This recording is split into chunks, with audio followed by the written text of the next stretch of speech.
माँ चंद्रघंटा की कथा।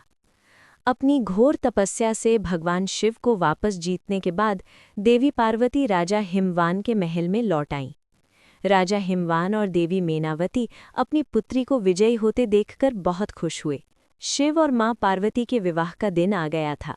अपने भगवान का विवाह होते देखकर भगवान शिव के सभी गण अत्यंत प्रसन्न हुए और उनके साथ उनकी बारात में राजा हिमवान के महल में चल पड़े। शिव भोलेनाथ हैं। उनका नाम स्वयं शिव है, वो जो शुभता को धारण करता है। उन्हें बाहरी दिखावे और औपचारिकताओं का पालन करने की क्या परवाह थी। वे जैसे भी थे वैसे ही शादी के लिए आगे बढ़े। उनके बाल उलझे हुए थे, उनका पूरा शरीर शमशान की भस्म से ढका हुआ था। वे एक बैल पर आए थे। मीना देवी, पार्वती की माँ, जो अपने दामाद जिसके लिए उनकी बेटी ने इतनी कठोर तपस्या की थी, भगवान शिव को देखकर चौंक गईं और निराश हो गईं। न केवल उनका रूप अचिकर था, बल्कि वे सबसे अनियंत्रित और विचित्र रूपों से घिरे हुए थे। भूत प्रेत बम बम भोले के नारों से हवा को दौड़ाते रहे थे। बारात में भूत प्रेत साधु और अघोरी शामिल थे। गण इतने उत्साहित थे कि सजावट के लिए कोई जगह नहीं थी। उनका आनंद स्पष्ट था, लेकिन ये किसी भी तरह से एक सुंदर या सुखद दृश्य नहीं था। माँ चंद्रघंटा का प्रादुर्भाव।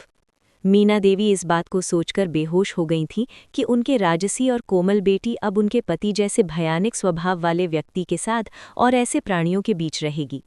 देवी पार्वती ने शिव तत्व को गहराई से अवशोषित कर लिया था, और जैसा कि हमने उनके ब्रह्मचारिणी स्वरूप में देखा, वे सप्तऋषियों के लिए शैव सिद्धांत की गुरु भी थीं।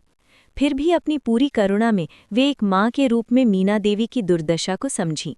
भोलेनाथ अपने भयंकर रूप से सुखद रूप में परिवर्तन हो, इसे समझने के लिए देवी पार्वती ने एक क्षण के लिए एक भयंकर रूप धारण किया, जिसमें 10 हाथों में विभिन्न हथियार और उनके मुकुट पर एक घंटी के आकार का चंद्रमा था।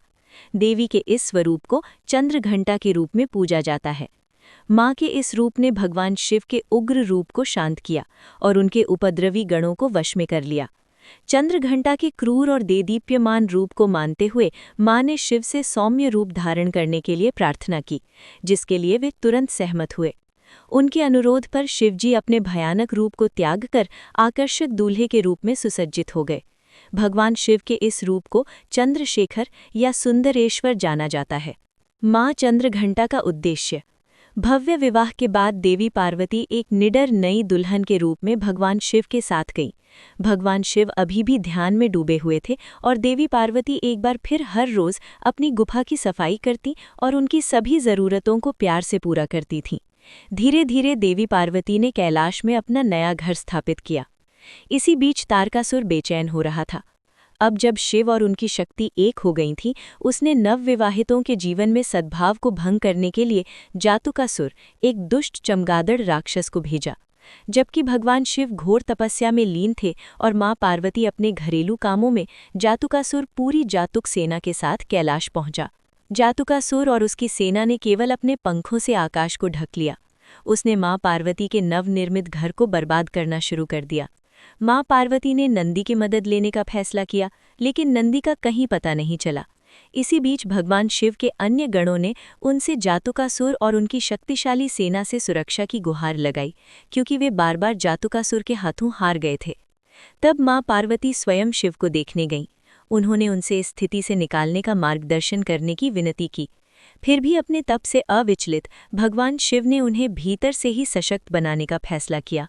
माँ पार्वती को जातुकासुर से स्वतंत्र रूप से लड़ने की प्रेरणा मिली।